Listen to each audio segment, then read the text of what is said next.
खाली एक विश्वा का खेत हो और उसमें लगाएं तो ये सब कुछ परमात्मा प्रदान करता है। लेकिन वही धरती, कभी लखनऊ से आप जाएं तो संडीला एक जगह आती है और वहां से आप चलें तो बीच में आपको दिखाई पड़ेगा पूरी जमीन सफेद हो रही। बचपन में उस क्षेत्र में रहा हूं इसलिए वो याद आ गया। ऐसे बहुत स्थान होंगे। हमने पूछा कि भाई यहां कुछ क्यों नहीं होता? वो कहते हैं धरती माता यहां बहुत रुदन करती। क्यों भाई, क्या हुआ? बोले बड़ी उर्वरा नहीं है, इसलिए रोते रोते उसकी आंखों के खास, उसके नमकीन पने के कारण यहां रेहू नाम की मिट्टी हो गई। धोबी उठा ले जाते हैं, उससे कपड़े साफ करते हैं। मैंने कहा धरती भी रोती है क्या? ये तो मेरी कल्पना है। तो उन्होंने कहा धरती रोती है, रोने के कारण तो खारास इकट्ठा हो गया और वो सब उठा के लोग ले जाते हैं, उससे कपड़े धोते हैं। मैंने कहा धरती माता को ऐसा क्या हुआ? बोला केवल एक अभाव। वो चारों तरफ की हरी भूमि को देखने के बाद विचार करती है, मैं ही कैसी अभागिनी कि सब जगह तो द्रुम उत्पन्न हो रहे हैं, घास उत्पन्न हो रही है, वृक्ष और लताएं निकल रही हैं, और मेरे इस भाग में कुछ प्रकट नहीं होता है। धरती पर अभाव हो तो रोने लगती है, मानव में अभाव का चिंतन हो तो उदास होता है। राजा दशरथ शूरवीर हैं, अधिपति हैं, लोक विश्रित हैं, लेकिन आज बड़ी कठिनाई, अभाव जग गया। मन में एक अभाव जग गया कि मेरे संतान नहीं। इतना बड़ा राज्य है लेकिन मेरे पास संतान नहीं है। सो अनपत्यत्व दुखेन पीड़ितो गुरु में कदा वशिष्ठम स्वकुलाचार्यम अभिवाद्य इदम ब्रवीत। अब उन्होंने विचार किया कि इस राज्य का होगा क्या? अगर कभी अचानक संसार से चला जाना पड़े तो करूंगा क्या? इसलिए बहुत दुखी होने के बाद विचार किया, संतति हो तो अपने आंगन में खेलते हुए बालक को देखूं, उसकी तोतली बोली सुनूं, उसके पैरों में बंधे हुए घुंघरू हों, वो नाचे, उस आनंद का अनुभव करूं। इस राज्य का सारा विस्तार किसी के हाथ में होगा, मैं निश्चिंत संसार से जा सकूंगा। ऐसा कोई उत्तराधिकारी मिले तो मैं प्रसन्न हूं। ये नाना प्रकार का की चिंता करते करते मन में विचार आया, अपनी चिंता किसी को प्रकट करनी चाहिए। यदि अपने दुख की बात किसी दूसरे से कहें तो दुख कुछ कम हो जाता है। इसलिए उन्होंने विचार किया कि दुख कुछ कम भी होगा और मार्गदर्शन भी मिल जाएगा, तो किससे जाके कहें? सबके सामने तो अपना दुख कहना नहीं चाहिए। आदमी कह देता है पर कहना नहीं चाहिए। अब्दुल रहीम खान खाना नाम का एक कवि, हिंदी का बड़ा अच्छा कवि और कृष्ण भक्त, उसने कहा आप संसार में रहते हो, एक बात ध्यान रखना, जगह जगह अपने मन की दुख की बात मत कहना। रही मन निज मन की व्यथा, भूल न कहिए कोय, सुन अठ लई है लोग सब कि बांटी न लई है कोय। संसार में आपका दुख सुनने के बाद लोग थोड़ी सी सहानुभूति तो दिखाएंगे पर बाद में उपहास करेंगे। कई लोग द्वेष करने वाले होंगे तो कहेंगे बहुत अच्छा हुआ। यानी किसी को दुख मिले तो ऐसे भी लोग मिल जाएंगे जो ये कहते होंगे कि बड़ा अच्छा हुआ। इसलिए बड़ी अच्छी बात है कि अपने दुख को पी जाओ, परमात्मा का प्रसाद मानकर उसे भी अपने भीतर आत्मसात कर लो, और यदि नहीं हो सकता है तो अपने गुरु के पास जाकर उसका निवेदन कर। बहुत विचार करने के बाद में अनपत्य दुख के कारण, संतान न होने के कारण बड़े दुखी हुए और अपने कुल के आचार्य वशिष्ठ महाराज के पास गए। गुरु के बिना संसार में गति नहीं है, ऐसा हमारे सभी शास्त्र मानते हैं।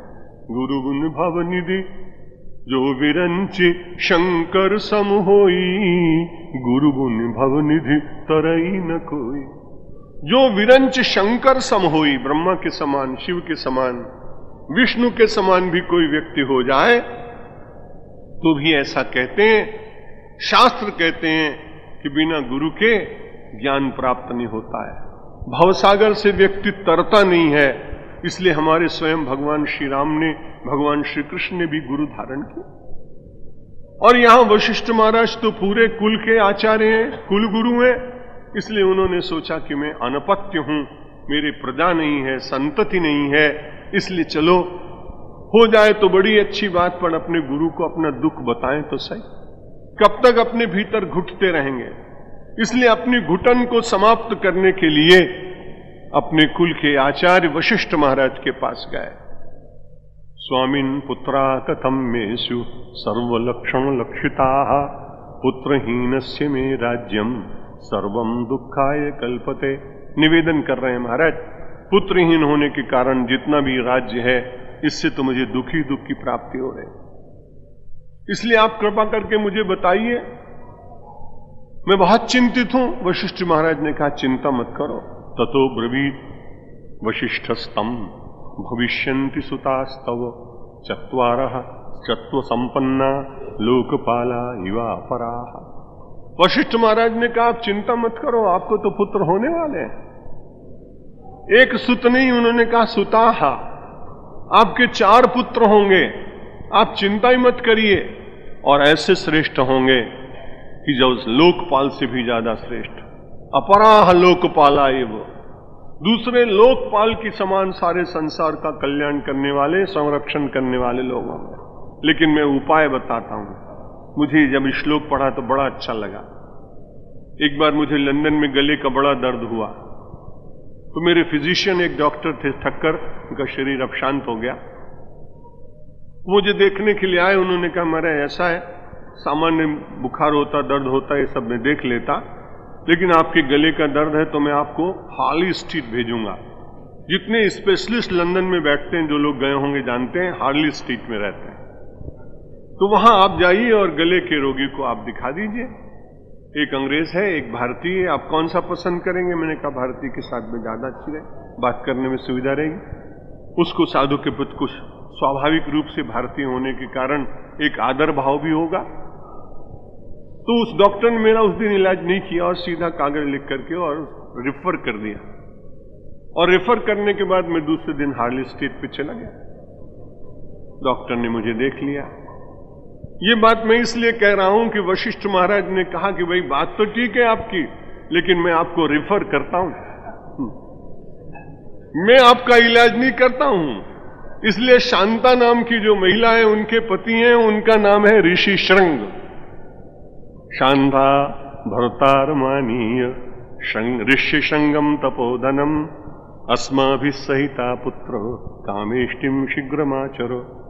इसलिए वशिष्ठ महाराज ने बड़े खुले मन से कह दिया कि भाई ये और कोई काम है तो वो सब मैं करा सकता हूं, लेकिन इतनी सामर्थ्य मुझ में नहीं है, इसलिए तुम श्रृंगी ऋषि को बुलाओ और उनके पास जाकर अपने दुख का वर्णन करो। उनकी पत्नी जो शांता थी वो भी बड़ी तपस्विनी थी, इसलिए हमारे देश में जब लोग ये कहते हैं कि महिलाओं का आदर कम हुआ है तो मैं उनके साथ सहमत नहीं। बीच के मध्य युग में कभी ऐसा हुआ होगा, लेकिन वैदिक काल में ऋषियों को वेद पढ़ने का अधिकार, शास्त्रार्थ करने का अधिकार, ये सब कुछ दिखाई पड़ता है। यहां अध्यात्म रामायण के रचयिता महर्षि वेदव्यास जी सीधे ही कह देते कि ऋषि श्रृंग के पास जाओ, लेकिन उनको इस देश की महिलाओं का आदर बढ़ाने के लिए उन्होंने कहा श्रृंगी ऋषि, अगर शांता नाम की पत्नी उनको ना होती तो इतनी तपश्चर्या और साधना वो कर नहीं सकते।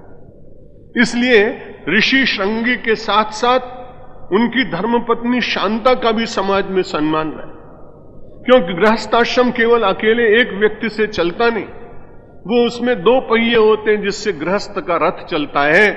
इसलिए वशिष्ठ महाराज ने कहा शांता के जो भरतार हैं ऋषि श्रृंग, आप उनके पास जाइए और फिर वो जैसा कुछ बताएंगे। अब मन में विचार फिर आया, मनुष्य की दुर्बलताएं हैं कि मानो ऋषि श्रृंग के साथ परिचय करा दिया और फिर दूसरे दिन से ये केवल श्रृंगी को ही बुलाने लगे तो अपना क्या होगा? बड़ी स्वाभाविक बात। इसलिए दूसरे श्लोक में आप देखिए, शब्द देखिए, संस्कृत की तो यही विशेषता है। पहले तो कह दिया कि शांता के भरतार और ऋषि श्रृंग को बुला करके वो तपोधन है, उनसे बातचीत करिए, लेकिन जब वो कुछ उपाय बताएं तो केवल उनके उपाय के द्वारा नहीं, अस्माभिसहिता, आप हमको जरूर साथ में ले चलिएगा, नहीं तो गड़बड़ हो जाएगी। आदमी को सेल्फ एग्जिस्टेंस की कितनी चिंता होती है। अपने अस्तित्व का विस्मरण करके वो केवल दूसरे के अस्तित्व का चिंतन कर ही नहीं सकता, ये मनोविज्ञान कहता है। इसलिए उन्होंने पहले तो कह दिया कि आप श्रृंगी ऋषि के पास जाओ, फिर तुरंत याद आया कि श्रृंगी ऋषि से कहीं इतने ज्यादा प्रभावित हो गए तो अपनी तो पधरौनी बंद हो जाएगी, हमको भी अपनी पधरौनी की चिंता तो रहती। तो उन्होंने विचार किया कि भाई सब लोग साथ साथ कर यज्ञ करेंगे। तथेति मुनिमानीय मंत्री भी सहित शुचि यज्ञ कर्म समारेभे मुनि भी वीत कल्मषयी। यज्ञ उन्हीं के द्वारा सफल होता है जो वीत कल्मषयी, जिनके भीतर पाप ना हो। निष्पाप यज्ञ करने वाला यदि कोई याज्ञिक मिल जाए तो उसके यज्ञ का फल जरूर प्राप्त होता है। यज्ञ का फल क्यों नहीं मिलता है? संस्कृत के एक विद्वान व्यक्ति ने विनोद किया कि भाई आजकल इतने बड़े बड़े पंडित यज्ञ कराते हैं, बड़े बड़े पता नहीं कौन कौन से बाजमेध, गजमेध, अश्वमेध, पता नहीं, भगवान की कृपा से मानव मेध नहीं हुआ, ये अच्छी बात। तो बड़े बड़े यज्ञ करते लोग, लेकिन सफलता जो मिलनी चाहिए समाज में वो क्यों नहीं मिलती? तो उन्होंने कहा, फक्कड़ आदमी रहा होगा, उसने कहा यज्ञ करने वालों की मनस्थिति आप देखो। जो यज्ञ कराने वाले लोग हैं उनकी जिह्वा में बल नहीं। क्यों? कि जिह्वा दग्धा परान्नेन, जिह्वा दग्धा परान्नेन हस्तौ दग्धौ प्रतिग्रहात्। दोनों हाथ दान लेते लेते अपनी शक्ति खो बैठे। जिह्वा भंडारा खाते खाते अपनी शक्ति खो बैठी। हमारे महात्मा ज्यादा नहीं आए इसलिए बोल रहा हूं। उनके सामने तो यही कहूंगा कि महाराज भंडारे में आते रहना, नहीं तो हॉल बेकार चला जाएगा। लेकिन ये तो यज्ञ का प्रसंग चल रहा है ना, महात्माओं की निंदा नहीं है इसमें। जो याज्ञिक लोग हैं यज्ञ कराते हैं, जिह्वा दग्धा परान्नेन हस्तौ दग्धौ प्रतिग्रहात् परिस्त्री भी मनोदग्धम मंत्र सिद्धिर कथम भवेत, यज्ञ सिद्धिर कथम भवेत, वो प्रश्न कर रहा है। नेत्र उतने शुद्ध नहीं रहे, हाथों में उतनी शक्ति नहीं रही, जिह्वा दग्ध हो गई, और वो लाख प्रयत्न करे। इसलिए यहां बहुत अच्छा शब्द कहा उन्होंने, यज्ञ कर्म समारेभे मुनि भी वीत कल्मषयी।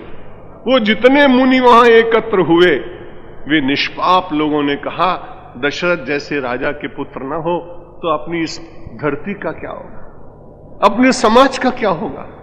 लोग संरक्षण विहीन हो जाएंगे, और जब राजा संरक्षण नहीं करेगा तो प्रजा मनमुखी हो जाएगी, अपनी सारी चलती हुई परंपराएं नष्ट हो जाएंगी। इसलिए मुनियों ने कहा, हम लोग सब निष्पाप लोग मिलकर और एक ऐसा अच्छा यज्ञ करें जिससे इसका फल मिले, राजा दशरथ की आकांक्षा पूर्ण हो। और उधर यज्ञ कर्म समारेभे, यज्ञ का कर्म प्रारंभ हो गया। अब यज्ञ का कर्म प्रारंभ होने में तो सबसे पहले अपवित्र पवित्रो वा सर्वावस्थांगदोपि वा यस्मरेत पुंडरीकाक्षं सबाह्याभ्यंतर शुचि। सब लोग जल लेकर के प्रोक्षण करने लगे, और प्रोक्षण करने के बाद में फिर तुरंत नहीं होता है, फिर परमात्मा का नमस्कार करते हैं।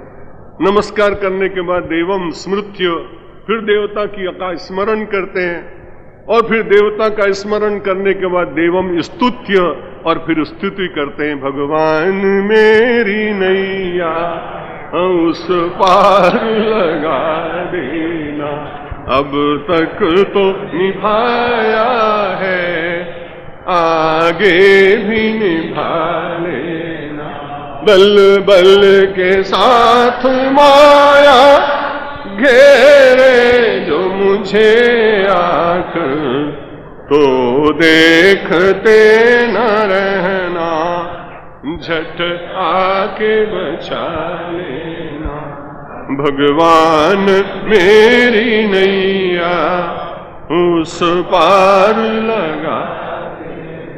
संभव है झंझटों में मैं तुमको भूल जाऊं, पर नाथ कहीं तुम भी मुझको न भुला देना। भगवान मेरी नैया उस पार लगा देना। तुम देव मैं पुजारी, तुम इष्ट मैं उपासक, ये बात अगर सच है सच करके दिखा देना। भगवान मेरी नैया उस पार लगा देना। अब तक तो निभाया है, आगे भी निभा देना। शंकर भगवान की, कृष्णचंद्र भगवान की, जगदम्बे माता की, पवन सुत हनुमान की, गंगा माता की, भारत माता की, सब संतों की, धर्म की, अधर्म का, प्राणियों में, विश्व का, हर हर महादेव। सभी लोग प्रायः प्रणाम कर चुके हैं, इसलिए मानसिक प्रणाम करिए। जय भगवान।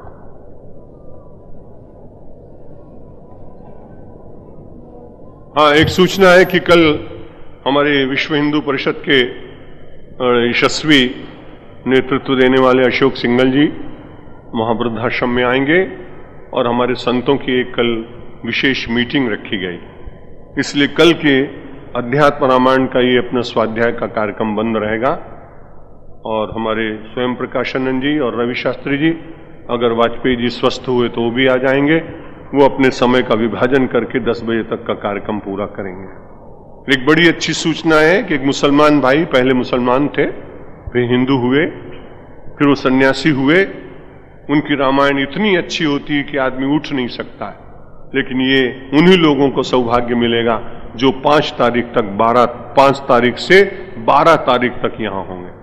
रोज सवेरे 1.25 घंटे रोज उनकी कथा होगी। मैं उन दिनों में नहीं बोलूंगा। स्वामी राजेश्वरानंद सरस्वती उनका नाम है। पहले राजेश मोहम्मद नाम था। मैं उनको बहुत बचपन से जानता हूं। उसकी बहन भी बड़ी अच्छी रामायण की कथा करती थी। उसने मुझसे दीक्षा भी ले ली थी। अगर वो आज होती तो निश्चित रूप से भारतवर्ष की अग्रगण्य रामायण वक्ताओं में होती। लेकिन जब उन्होंने मुसलमानों को पता लगा कि इसके परिवार का एक एक व्यक्ति हिंदू होता जा रहा है, तो राजेश मोहम्मद तो बच गए, लेकिन उस कन्या को विष देकर उन लोगों ने मार डाला। तो वो तो नहीं है। तो राजेश मोहम्मद, राजेश्वरानंद जी 5 तारीख से और 12 तारीख तक नित्य यहाँ, और 5 तारीख तक हमारा अध्यात्म रामायण का ये क्रम चलता रहेगा। बीच बीच में कोई विशेष कार्यक्रम आ जाते हैं तो आप जानते हैं इतना सामाजिक जीवन है मेरा, मैं किसी को मना नहीं कर पाता। लोग मेरी उपस्थिति से प्रसन्नता का अनुभव करते हैं। ये मैं भगवान का अनुग्रह अपने ऊपर मानता हूँ। इसलिए कल के कार्यक्रम में 9 से 10 ये वक्ता लोग अपने आपस में मिलकर करेंगे। फिर परसों आपसे चर्चा करेंगे। तब तक यज्ञ तो 7 दिन तक चलता है ना, तब तक दशरथ जी के यहाँ यज्ञ होता ही रहेगा, चिंता मत करिए।